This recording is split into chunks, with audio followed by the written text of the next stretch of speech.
उसमें हमने हमारा जो मेन मकसद यही था कि जो हमारा JOAIT 817 का प्रोसेस है उसे जो है वो कंटिन्यू किया जाए और इसके ऊपर जितनी भी जो है गवर्नमेंट की तरफ से जो है उनके दायित्व बनते हैं उसको निर्वहन जो है वो अच्छे से किया जाए। उसके लिए जो है हमने काफ़ी टाइम से जो है हमारी भर्ती जो है ये रुकी हुई है, इसका प्रोसेस जो है वो रुका हुआ है क्योंकि जो है गवर्नमेंट के कुछ जो पुराने पोस्ट कोड्स है उसके ऊपर जो है उनकी गवर्नमेंट की क्लैरिफिकेशन जो है वो माननीय न्यायालयों में जो है वो नहीं दी गई है उनकी तरफ से। इसलिए हम लोग ये जो है वो प्रेस कॉन्फ्रेंस कर रहे हैं ताकि जो है हमारी बात जो है वो गवर्नमेंट के नुमाइंदों तक जो है वो पहुंच सके। मोस्टली जो हमारी दिक्कतें हैं क्योंकि शुरुआत में जो हमारा ये जो भर्ती है ये सितंबर 2020 से जो है वो इसके फॉर्म भरे गए थे। बाद में जो है इसके ऊपर जो है 21 मार्च 2021 को जो है वो रिटन टेस्ट किया गया इसका। बाद में जो है जुलाई के प्रथम वीक में जो है इसका रिज़ल्ट आया और बाद में जो है जुलाई के जो है वो मिड में जो है इसकी टाइपिंग शुरू हुई। लेकिन किन्हीं कारणों से जो है अगस्त 26 को जो है इसके ऊपर जो है वो स्टे लग गया टाइपिंग के ऊपर और बाद में जो है वो उस होल्ड के ऊपर जो है वो केस चला और 31 दिसंबर को जो है माननीय उच्च न्यायालय ने जो है इसके ऊपर जो है हमारी भर्ती को रिज्यूम करने का ऑर्डर पास किया।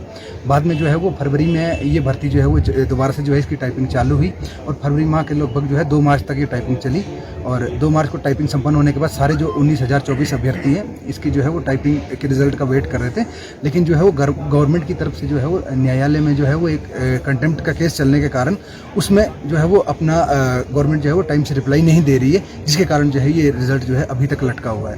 और हमारी जो मुख्यतः यही डिमांडें हैं गवर्नमेंट से कि आप जो है वो अपना जो है रिप्लाई है वो ऑन टाइम जो है कोर्ट में दीजिए, क्योंकि जो है मोस्टली जब भी जो है वो हमारे जो है कोर्ट पे डेट आती है तो जो है बहुत लंबी तारीख मिलती है 1 महीने की लगभग। तो इससे क्या है कि एस्पिरेंट्स में जो है वो फ्रस्ट्रेशन का माहौल है, जिससे जो है वो लोग ना तो जो है वो दिमागी तौर पे जो है लोगों के फ्रस्ट्रेशन हो रही है सबके ऊपर। जो है कई बच्चे ऐसे हैं जो हमारे बीच में लगभग 19,000 बच्चे हैं, तो उनमें बहुत से बच्चे ऐसे हैं जो कि कमज़ोर इकोनॉमिकल बैकग्राउंड से आते हैं, जिनके पास जो है वो इधर उधर जाने के संसाधन नहीं है कि वो हर बच्चा जो है वो अपने हक के लिए जो है वो गवर्नमेंट के नुमाइंदों के पास जो है वो दौड़ता रहे। कुछ बच्चे ऐसे हैं जिन्होंने जो है वो प्राइवेट जॉब करते हुए रहते हुए जो है वो एग्ज़ाम क्वालिफाई किया, तो हर बच्चे के लिए जो है वो दोबारा एग्ज़ाम क्वालिफाई करना जो है वो पॉसिबल नहीं है।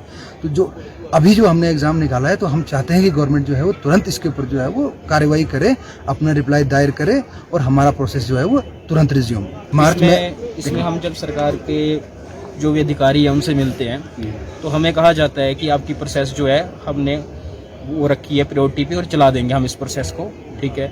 लेकिन जब टाइम हो जाता है 10-12 दिन उसके बाद मिलते हैं, हम CM साहब से मिलते हैं, लेकिन सर मतलब इनकी तरफ से कुछ नहीं किया जाता। जब जहाँ ये अपने कुछ सोशल मीडिया वाले अधिकारी भी जब जाते हैं इनसे पूछते हैं कि सर आप प्रोसेस को लेके क्या है, वहाँ पे ये अपनी पूरी वो रखते हैं रणनीति कि हमने इस तरह से इस प्रोसेस को चलाना है। लेकिन जैसे जैसे आगे आता है ये अपना मतलब स्टैंड चेंज कर देते हैं। उससे क्या कि सर एक होप देते हैं, बाद में उस होप को छीन लेते हैं। लेकिन ये अपनी मतलब जो भी इनका मैटर है उसको अपने अच्छी तरह से बच्चों के सामने रखने की चाहते क्या है ये, बस इनका ये है कि हम कर रहे हैं, अगर हम अभी जाएंगे तो कर रहे हैं, बस आपका ही काम कर रहे हैं। लेकिन जहाँ तक बात है कि सर जब हम इनके एडवोकेट से मिलते हैं कुछ, तो उनको अभी तक इस मैटर का ही पता नहीं है। वो कहते हैं कि अच्छा इसका ये मैटर है, मतलब सर इनको मतलब अभी तक इस कुछ मैटर्स का पता नहीं है। मतलब वही काम आ गया ना सर कि अगर ऐसे ऐसे लोग अब जब सरकारी पद पे बैठेंगे तो देश कहाँ ग्रो करेगा, जिनको अभी तक यही चीज पता नहीं है कि मैटर क्या चल रहा है। मतलब अभी तक यही चीज आ गई कि हाँ हम बस वेट कर रहे हैं, जब जाकर के मिल रहे हैं तो उसका हमें रिस्पॉन्स ही नहीं आ रहा पूरी तरह से कि सरकार चाहती क्या है। सरकार क्लियर करे ना चीजें, जो सरकार कर रही है उसमें हमारे को पता लगे कि हाँ ये चीजें हैं, ये सरकार फेस कर रही है, उसमें हम सरकार को सपोर्ट भी करेंगे। लेकिन सरकार अपना ना पक्ष रखती है ना वो चीजें करती है। बस जब अधिकारियों से मिलते हैं कुछ, उन अधिकारियों को मैटर नहीं पता पूरी तरह से कि कैसे क्या होना है। तो हम ये चाहेंगे कि अगर इस तरह के अधिकारी अगर यहाँ बैठेंगे तो देश कभी ग्रो नहीं करेगा।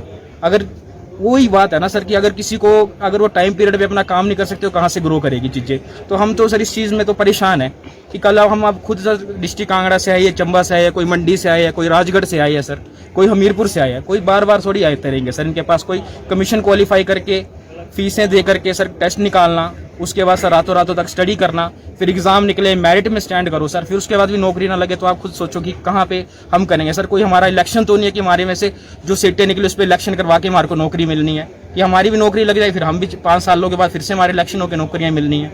तो एक सर रिस्पेक्ट होनी चाहिए सरकार को कि जो एग्जाम स्टूडेंट टेस्ट क्वालिफाई कर रहे हैं उनके लिए तो रिस्पेक्ट रखे सर। इसमें 19,000 कैंडिडेट है, अब 19,000 में से माना कुछ को नौकरी लगी, लेकिन 19,000 तो होप रखेगा ही रखेगा अपनी, चाहे वो मेरिट में स्टैंड करे या ना करे।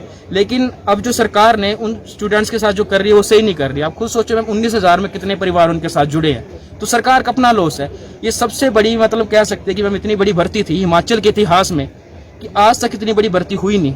और मैं अप्रिशिएट करूंगा मैम अपने कमीशन को, जिसने इस भर्ती को इतने अच्छे तरीके से करवाया कि अच्छे तरीके से, मतलब पूरा कमीशन अपनी तरफ से बिल्कुल सही तरीके से किया। लेकिन कमीशन मैम डिपेंड है गवर्नमेंट पे, कि गवर्नमेंट जैसे कमीशन को क्लेरिफाई करेगी, मतलब कमीशन उस वजह से काम करेगा। ठीक है मैम, इनको 2 लाइनें लिखने में 3 मंथ लगते हैं। अगर इन्होंने कमीशन को कुछ चीज़ें रखनी है तो वहाँ पे इनको 3 मंथ उसी चीज़ में लग जाते हैं कि करना क्या है। तो अगर ये 3 मंथ उस चीज़ में लगाएंगे तो मैम मुझे नहीं लगता वो चीज़ है, क्योंकि मैम ये हमारे एक तरह के सेवादार है, जो जनता का पैसे से, जनता के कामों से चल रहे हैं। कमीशन जनता के पैसों से चल रहा है, सरकार जनता के पैसे चल रही है। अगर ये हमारे लिए काम नहीं करेंगे तो हम कह सकते हैं कि मैम ये जनता का फ्री का पैसा खा रही है, देश के लिए और हिमाचल के लिए कुछ नहीं कर रहे। क्लियर नहीं है, क्योंकि हिमाचल का जो युवा है मैम, वो अपना कभी हिमाचल में आज तक ऐसा ना किसी युवा ने रोड जाम्स किए हो, क्योंकि हम मैम एक शांतिपूर्वक अपने प्रदेश में रहते हैं। तो हिमाचल का युवा ऐसा नहीं है कि हम बार बार रिक्वेस्ट ही करते हैं कि सर हमारी मतलब प्रोसेस को आप कंटिन्यू करो। लेकिन अगर सरकार नहीं करना चाहती है, इससे ज़्यादा शायद ये हमारा नाजायज़ फ़ायदा उठाते हैं। इनको लगता है कि बच्चा हिमाचल का बेवकूफ़ है। इसीलिए मैम आगे भी अगर एग्ज़ाम की किसने तैयारी करनी है कोई, क्योंकि हिमाचल की GDP ग्रोथ आप देख सकते हैं, पर मैन इनकम इतनी अच्छी नहीं है कि हम जॉब लगेगी आगे की तैयारी के लिए कर सकते हैं मैम चीज़ें। लेकिन हाँ, सरकार उसमें मतलब हमारे को पुश करना नहीं चाहती तो क्या कर सकते हैं। तो प्लान है कि अगर सरकार ने नहीं किया तो मेन जो भी है मेजोरिटी के साथ जो भी स्टूडेंट है उनका क्या प्लान रहता है। हो सकता है सरकार का घेराव करना पड़े, या सरकार जहां जहां अपनी जनसभाएं जनमंच करे वहां पे कैंडिडेट इनसे GO 817 से रिलेटेड जरूर बात करे कि आपका मैटर क्या है। अगर ये वहां पे नहीं रखते अपना मैटर तो इनकी मैम खुद है कि जहां पे जनता को भी दिखेगा कि इन्होंने युवाओं के लिए क्या किया है। सबसे बड़ी मैम पुश होता है युवा कि जो एजुकेटेड है इनको मैम एक JOIT 817 ये पोस्ट कोड है, इसका एग्जाम आप देखोगे मैम इतना टफ था कि मैम इनको जो कैंडिडेट मिलना था इसमें मैं एक टॉप लेवल का कैंडिडेट मिलना था। कि जो सरकार को मैम यहाँ पे ये नहीं काम होना था किसी को एक फाइल दे रहे हो तो उसको 4 घंटे बताओ कि मैम इसमें जिसने टेस्ट क्वालिफाई किया एक बिल्कुल नॉलेजेबल इंसान पर्सन इनको मिलना था। लेकिन हाँ, इनको वैल्यूएबल पर्सन नहीं चाहिए। ठीक, आउटसोर्सेज के लिए इनके पास पॉलिसी बनाने के लिए पूरा प्लान है कि कैसे पॉलिसी बनानी। लेकिन जो बंदे टेस्ट क्वालिफाई कर रहे हैं, मेरिट पे स्टैंड कर रहे हैं, पढ़ रहे हैं, मेहनत, जिनको अपना पूरा इकोनॉमी तक का पता है। मैम सर एक एग्जाम में क्वालिफाई करने को 10-12 सब्जेक्ट है, इकोनॉमी से लेकर के आपको GK पढ़ना पड़ता है, हिमाचल का हिस्ट्री, पॉलिटी, जियोग्राफी, हर चीज़ का नॉलेज रखता है सर स्टूडेंट। उनको पता है कि सरकार में किस चीज़ को कहाँ पे पुश करना है। इनको पूछ सकते हैं कि हाँ इकोनॉमी ग्रोथ कैसे करनी है, हर चीज़ के पास स्टूडेंट के पास प्लान है। लेकिन हाँ, अगर ये उन स्टूडेंट्स को नहीं नौकरी देना चाहते तो मुझे लगता कि सरकार, प्रदेश और सरकार का भी आगे बढ़ सकती है, क्योंकि सरकार बढ़ेगी कर्मचारियों से। जब कर्मचारी काम चोर होगा तो ना सरकार बढ़ सकती ना प्रदेश बढ़ सकता है। आपको क्या लगता है कि चुनावी वर्ष तक लग रहा है कि सरकार जो इसमें पॉलिटिक्स खेल रही है। सरकार को लगता है कि हम कोड ऑफ कंडक्ट लग जाएगा, बाद में युवाओं को बेवकूफ बना देंगे कि अब तो कोड ऑफ कंडक्ट लग गया। लेकिन सर ये युवा वो नहीं है, ये युवा दिन रात मेहनत करके पढ़ने वाला है, इसको सब चीज़ पता है। लेकिन सरकार ये गलत फायदा उठा रही है कि सरकार को लगता है कि युवा इसी तरह का है, आता नहीं है, कुछ नहीं, दूर दूर से शायद उसका फायदा उठा रही है। लेकिन कोई बात नहीं सर, इसका इलेक्शन में सरकार को जवाब जरूर मिलेगा। सर हमारा पार्टी से नहीं है सर, हम सिर्फ कमीशन पास करके आए हैं सर, हमारा कोई राजनीतिक संबंध नहीं है। तो हम जो सरकार हमें सपोर्ट करेगी हम उनको ही वोट देंगे। हमारे 1.5 से 2 लाख वोट हैं JOIT 817 के सर। 19,024 इसमें स्टूडेंट है जिन्होंने ये पास किया एग्जाम। तो लगभग एक परिवार में से 5 से 10 इसमें वो है सर बंदे हैं। तो सर हमारा उन्हीं को वोट जाएगा जो हमें सपोर्ट करेगा सर। सरकार जो है हमारी, हम जो है वो 17 जून तक जो सरकार की हियरिंग है, हम सरकार से ये डिमांड करते हैं कि 17 जून को जो है वो सरकार जो है अपना पक्ष जो है वो माननीय जो है उच्च न्यायालय में रखे।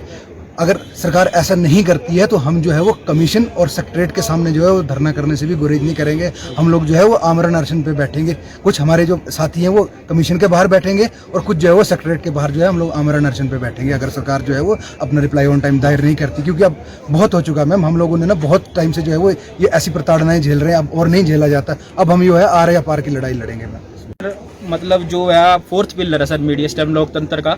तो हम चाहते हैं कि सर आप भी सरकार से इस बारे में पूछे कि सर 817 कैंडिडेट क्यों फ्रस्ट्रेट है, क्यों आप उसके लिए पर काम नहीं कर रहे। बिल्कुल। और मैं ये भी कहना चाहूँगा कि मीडिया को चाहिए कि वो सरकार से जो है बेरोजगारी के मुद्दे पे जो है उनसे जवाब मांगे। क्योंकि मैंने जितना भी जो ये देखा है कि सरकार से लोग जो है वो हर किसी मुद्दे पे बात करते हैं, वो इकोनॉमी पे बात करते हैं, वो एजुकेशन पे बात करते हैं, लेकिन बेरोजगारी के मुद्दे पे जो है वो कोई भी मीडिया चैनल जो है वो ये अपनी बात जो है वो मंत्रियों से नहीं पूछता। तो मेरे आप लोगों से दरखास्त रहेगी कि कृपया करके प्लीज़ जो है वो इस मुद्दे को जो है वो प्रमुखता से जो है वो लीडर्स के सामने उठाएं, ताकि जो है वो जितने भी एजुकेटेड एम्प्लॉयड हैं उनके लिए जो है वो राहत मिल सके। वो हमारे साथ चाहे हम हो, चाहे JBT हो, चाहे कोई भी हो। क्योंकि जो है बेरोजगारी आज की डेट में जो है वो हिमाचल में बहुत बड़ा मुद्दा है और एजुकेटेड बेरोजगार जो है वो त्रस्त है गवर्नमेंट की पॉलिसी से। और सर अभी जो जनमंच हुए मुद्दे रहे, सिर्फ बिजली, पानी, रोड, बेरोजगारी का कोई मुद्दा नहीं रहा था। हमारी JOIT 17 की टीम्स बनी थी, हर एक जनमंच में गए, 3 जनमंच में एंट्री कर पाए सिर्फ, बाकी जगह एंट्री नहीं मिली, क्योंकि उन्हें वहां पे वो पहले मैटर ले लेते हैं कि आपका मैटर क्या है। अगर आपका मैटर कुछ और होगा आपको एंट्री नहीं देते वो अंदर। हमारा अगर आप बेरोजगारी का मुद्दा लेके जाएंगे आपको अंदर मंच तक नहीं मिलेगा जहां आप अपनी बात रख सके। और तो यही है हमारा ये कहना है कि बिजली पानी रोड तक अपना मुद्दा मत रखे, बेरोजगारी भी मुद्दा है। बिजली पानी रोड तो चलो आप कर रहे हैं, लेकिन अगर रोजगार नहीं होगा तो हम क्या करेंगे। कमीशन फाइट किया है हमने, अब भीख थोड़ी ना मांग रहे हैं, हम अपना हक ही तो मांग रहे हैं। हमें ये कह के बोला है ये तो अपोजिशन के बंदे हैं, हम अगर एग्जाम क्वालिफाई करके जो है अपोजिशन के हैं तो वो जो बैठे हैं सत्ता में वो कहाँ के हैं? वो उनको भी तो हम ही लोगों ने लाया, हम ही वोट किया, हमने वोट कास्ट किया, वो हमारे नुमाइंदे हैं। अगर हम उनसे सवाल करते तो हम अपोजिशन के हो गए। हमने एग्जाम क्वालिफाई किया है, हम एग्जाम क्वालिफाई करके जो है वो नौकरी मांग रहे हैं। आपसे जो है आउटसोर्स की तरह हम लोग भीख नहीं मांग रहे। आपके पास आउटसोर्स के लिए पॉलिसी बनाने के लिए टाइम है। आपके मंत्री जो है खुला ऐलान करते हैं कि हम आउटसोर्स के लिए पॉलिसी बनाएंगे। क्या उन्होंने कभी ये नहीं कहा कि जो है वो हम 817 के लिए या जो और जितने एजुकेटेड एम्प्लॉयड हैं जो कमीशन क्वालिफाई करके जो है नौकरी मांग रहे हैं हम उनके लिए कुछ करेंगे? आप लोग जो है उनके लिए कभी कुछ क्यों नहीं करते? तो मैं ये सरकार के नुमाइंदों से यही दरखास्त करूंगा कि वो जो है वो जो सीरियस मुद्दे हैं उनको जो है प्रमुखता से उठाए और जो टेम्परेरी मुद्दे हैं उनको जो है साइड में रख के जो है वो गंभीरता से सोचें। और एक लास्ट मैसेज क्वालिफाई किया है सर, बहुत टाइम से JOIT की कोई भी भर्ती नहीं आ रही थी। बहुत टाइम बाद एक भर्ती आई 2020 में, हमने फॉर्म भरा 2021 में हमने एग्जाम दिया सर। उसके बाद से हमारा उन्होंने रिजल्ट रोक के रखा हुआ। इतनी डिप्रेशन में है कुछ लोग, फ्रस्ट्रेट हो चुके हैं बिल्कुल। उन्हें तो लग रहा है कि कुछ होने नहीं वाला, कुछ लोग तो हार मान चुके हुए हैं। जब हम रात को सोते हैं उस वक्त भी यही सोचते हैं कि हमारी भर्ती का क्या होगा। सुबह सो के उठते हैं तब भी दिमाग में यही चलता रहता है कि भर्ती का क्या होगा। कोई डेट मिलती है तो सोचते हैं कि उसमें होगा पक्का होगा, उम्मीद लगा के बैठ जाते हैं, पर होता कुछ नहीं है।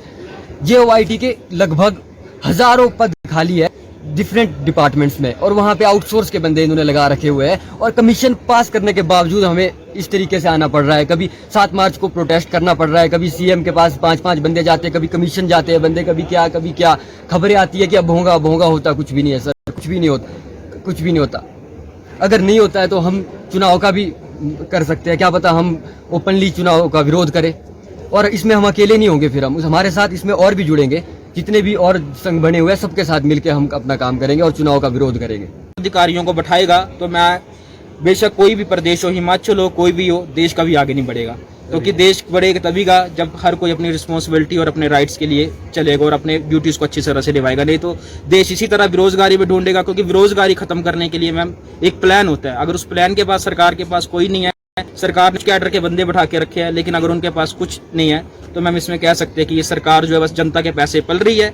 और बच्चों के लिए छोड़िए मैम, किसी भी चीज पे इनके काम नहीं हो रहा, क्योंकि आज इनका जो हाल देखा जा रहा है कि आज मैम इतनी दूर से आके कॉन्फ्रेंस करने पड़ रही है। हमें कॉन्फ्रेंस इसीलिए करनी पड़ रही है, मीडिया के सामने इसीलिए आना पड़ रहा है क्योंकि हम जाएंगे वहां से बस 2 मीठी बातें करेंगे और भेज देंगे। और सर अभी जो बाई इलेक्शन हुए थे पीछे, बाई इलेक्शन पोल, उसमें बीजेपी की 4 सीटें आ रही है। तो वो 4 सीटें इसीलिए आ रही है क्योंकि बेरोजगारी उसमें वो सबसे बड़ा मुद्दा था, वो उन्होंने नहीं उठाया। इन्होंने बताया महंगाई की वजह से हारी है, बट मैम ये गलत है। JOIT 817 जितनी भी भर्तियां हैं इस वजह से मैम बीजेपी को 4 सीटें हारनी पड़ी। और अगर यही रवैया रहा तो आगे भी मैम यही होगा। जितनी से जितनी सीटें हैं, 68 सीटें हैं मैम, 68 से 68 हारेगी मैम, अगर यही मुद्दा रहा इनका। अगर हमें जो है वो इस तरीके से त्रस्त होकर जो है वो नौकरी मिलती है तो ये सिस्टम हमारी हार नहीं है मैम, ये सिस्टम की हार है। क्योंकि हमने जो है वो अपना एग्जाम क्वालिफाई किया है, हम जो है एग्जाम क्वालिफाई करके आगे आए हैं। अगर हमें जो है वो नौकरी देने में जो है गवर्नमेंट विफल रहती है, ये हमारी हार नहीं, हम सिस्टम की हार है। क्योंकि हम तो अपना एग्जाम जो है वो क्वालिफाई किए हैं, हमने जो है पास किया है, लेकिन जो है गवर्नमेंट जो है वो अपने एग्जाम में पास नहीं हुई है। तो हम जो है गवर्नमेंट से यही डिमांड करते हैं कि हमारे प्रोसेस को जो है वो जल्द से जल्द शुरू किया जाए और जो है वो हमें जो है वो 19,024 जो है टाइपिंग का रिजल्ट निकाला जाए और 19,024 जो कैंडिडेट इस रिजल्ट का इंतजार कर रहे हैं उन्हें राहत प्रदान की जाए। धन्यवाद।